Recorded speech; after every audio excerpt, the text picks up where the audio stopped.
नमस्कार, मैं प्रदीप कुमार। आप देख रहे हैं पॉलिटिकल आइडिया के आज के इस अंक में आप सभी दर्शकों का बहुत बहुत स्वागत है। मित्रों, आज हम बात कर रहे हैं जीतन राम मांझी की। हमने देखा ये चुनाव का वर्ष है और इस चुनावी वर्ष में हर पॉलिटिकल पार्टी और हर राजनीतिक दल अपने अपने हिस्से पर कब्जा करने की लड़ाई लड़ रहे हैं। ठीक है, चुनाव जीतने की लड़ाई तो बाद में लड़ेंगे।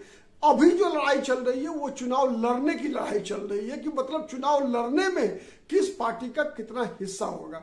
हमें पता है कि आज के दिन तक केंद्र में मंत्री है जीतन राम मांझी, बिहार के पूर्व में मुख्यमंत्री रह चुके हैं। उनकी पार्टी है हिंदुस्तानी अवामी मोर्चा और हिंदुस्तानी अवामी मोर्चा एनडीए का एक घटक है, जिस पार्टी की केंद्र में भी सरकार है और बिहार में भी सरकार है। बिहार केंद्र की सरकार में जीतन राम मांझी स्वयं मंत्री है, केंद्रीय कैबिनेट मिनिस्टर है, एमएसएमई के मिनिस्टर है और बिहार की सरकार में उनके पुत्र संतोष कुमार सुमन मंत्री हैं। अभी उनकी समधन भी विधायिका है, उनकी पुत्रवधू भी विधायिका है, मतलब संतोष कुमार सुमन की पत्नी भी अभी जो उपचुनाव हुआ इमामगंज विधानसभा सीट पर वहां से जीतकर विधानसभा पहुंची है। मतलब एक तरह से कह सकते हैं कि जीतन राम मांझी अपने समुदाय का, अपनी जाति के बिहार में विशेष रूप से जो मध्य बिहार का इलाका है, उसमें जो दक्षिण बिहार का इलाका है, इसमें अपनी जाति का सर्वमान्य नेता बने हुए हैं। लेकिन अपनी जाति का सर्वमान्य नेता भी है, साथ ही उप पूर्व में मुख्यमंत्री भी रहे हैं। तो वास्तविकता यह है कि वो हैं अपनी जाति के नेता, लेकिन उनकी अपेक्षा यह है कि वो बिहार के सबसे बड़े दलित नेता के रूप में उनको वो महत्व मिले। लेकिन दिक्कत यह है कि एनडीए के एक और सहयोगी है लोक जनशक्ति पार्टी रामविलास पासवान, और उसके जो सर्वेसर्वा है चिराग पासवान है। पहले उनके पिता थे स्वर्गीय रामविलास पासवान, अब उनकी मृत्यु के बाद उनकी पार्टी के सर्वेसर्वा चिराग पासवान है। हमने देखा विगत वर्षों में जब परिवार में विवाद हुआ तो फिर जो रामविलास पासवान के सगे भाई जो पशुपति कुमार पारस थे वो चिराग पासवान से अलग हो गए। लेकिन जो समाज है, जिस वोट बैंक की दावेदारी रामविलास पासवान किया करते थे, वो वोट बैंक चिराग पासवान के साथ है।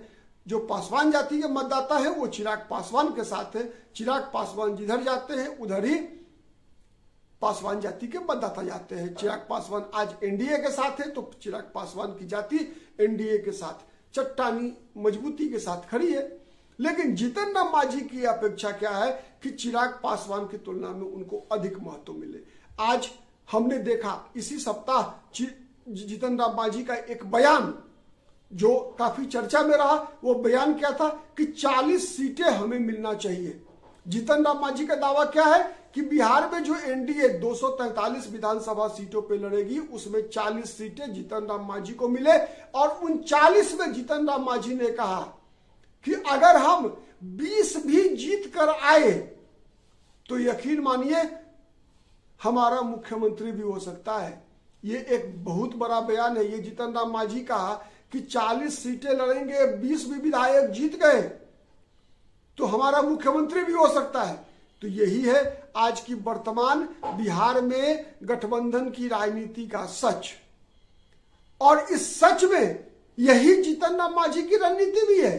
आप समझिए इस बात को कि जीतन राम मांझी ने ऐसा बयान क्यों दिया। जीतन राम मांझी को पता है कि बिहार के मुख्यमंत्री नीतीश कुमार जो वर्तमान में है, इनके चेहरे पे भले ही पूरा एनडीए अगला विधानसभा चुनाव लड़ने की कस्में खा रहा है, लेकिन इस बात से हर कोई अवगत है कि कोई आवश्यक नहीं कि 2025 के बिहार विधानसभा चुनाव का जब परिणाम आएगा और एनडीए को बहुमत मिलेगा तो नीतीश कुमार ही मुख्यमंत्री होंगे। इस बात की कहीं कोई गारंटी नहीं है।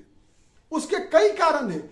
सबसे पहला कारण यह है कि नीतीश कुमार की लोकप्रियता दिन प्रतिदिन घटती जा रही है, नंबर 1। नंबर 2, नीतीश कुमार का स्वास्थ्य। उससे भी बड़ा सवाल यह है कि नीतीश कुमार का स्वास्थ्य दिन प्रतिदिन लगातार गिरता जा रहा है, शारीरिक रूप से भी और मानसिक रूप से भी। तो यही जो परिस्थितियां हैं, इस परिस्थिति का लाभ उठाने के लिए कई लोग, इस पर कई दलों का और कई नेताओं की नजरें लगी हुई है कि इस परिस्थिति का फायदा सबसे अधिक कौन उठा सकता है। इन परिस्थितियों पर नजर है भारतीय जनता पार्टी की। भारतीय जनता पार्टी लगातार प्रयास करती आ रही है वर्षों से कि भारतीय जनता पार्टी का बिहार में कोई मुख्यमंत्री हो, लेकिन आज तक सफल नहीं हो पाई।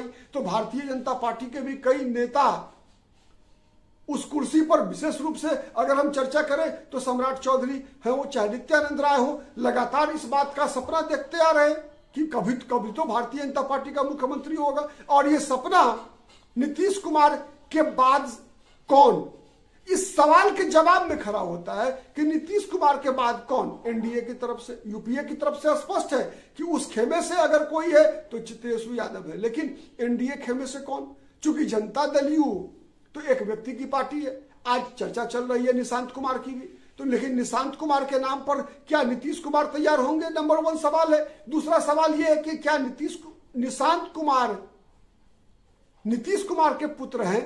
लेकिन कई बार इससे पहले ऐसा संकेत निशांत कुमार ने दिया कि निशांत कुमार को राजनीति में कोई रुचि नहीं है। नंबर 1। नंबर 2, नीतीश कुमार लगातार परिवारवाद का विरोध करने वाले नेता के रूप में जाने जाते हैं। लगातार नीतीश कुमार इस बात के लिए लालू प्रसाद यादव की आलोचना करने के लिए जाने जाते हैं कि नीतीश कुमार ने पूरे बिहार को अपना परिवार माना, नीतीश और लालू यादव ने अपने परिवार को ही पूरा बिहार माना। यह नीतीश कुमार का आरोप लगातार लालू प्रसाद और राबड़ी देवी पर रहा है। तो क्या इस प्रकार के आरोप लगाने वाले नीतीश कुमार अपने पुत्र को बिहार की राजनीति में आने देने के लिए तैयार होंगे अपने जीते जी?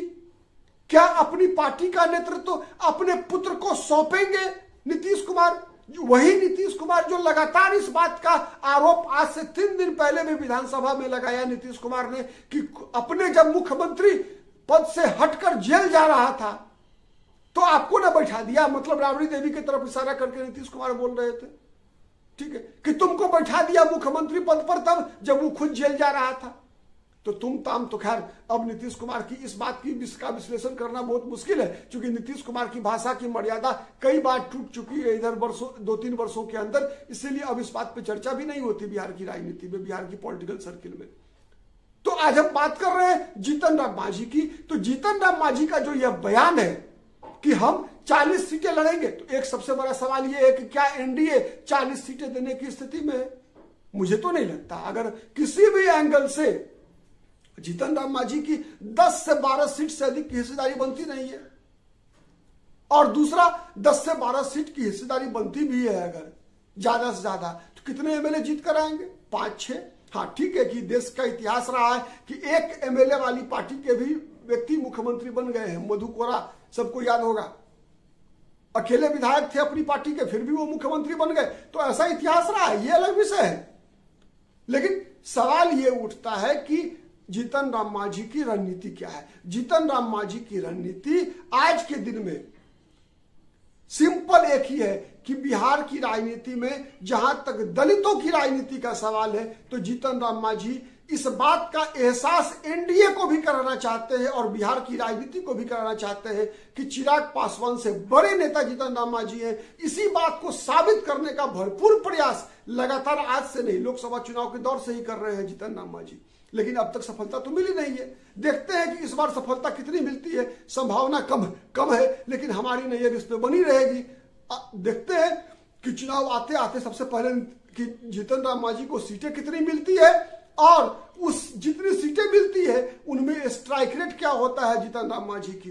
वैसे बड़बोलापन के लिए तो जीतन राम मांझी लगातार जाने जाते हैं। नीतीश कुमार और जीतन राम मांझी का विवाद विधानसभा के अंदर सबको याद होगा, जब एक दूसरे पर आरोप और प्रत्यारोप लगाया करते थे नीतीश कुमार और जीतन राम मांझी। लगातार जीतन राम मांझी नीतीश कुमार को तो पलटू राम कहा जाता है, सही है, पार्टी खेमा बदलने के लिए, लेकिन जीतन राम मांझी भी कम बार पलटी नहीं मारे हैं। कभी एनडीए तो कभी महागठबंधन के साथ, कभी तेजस्वी यादव की प्रशंसा के कसीदे करने के लिए जाने जाते हैं, तो कई बार जो है नीतीश कुमार के लिए नतमस्तक होते हैं। प्रधानमंत्री नरेंद्र मोदी के बारे में तो कहना ही क्या, वो तो भारत का भाग्य विधाता कहते हैं नरेंद्र मोदी को। आज के लिए इतना ही, बहुत बहुत धन्यवाद, नमस्कार, जय हिंद, जय भारत।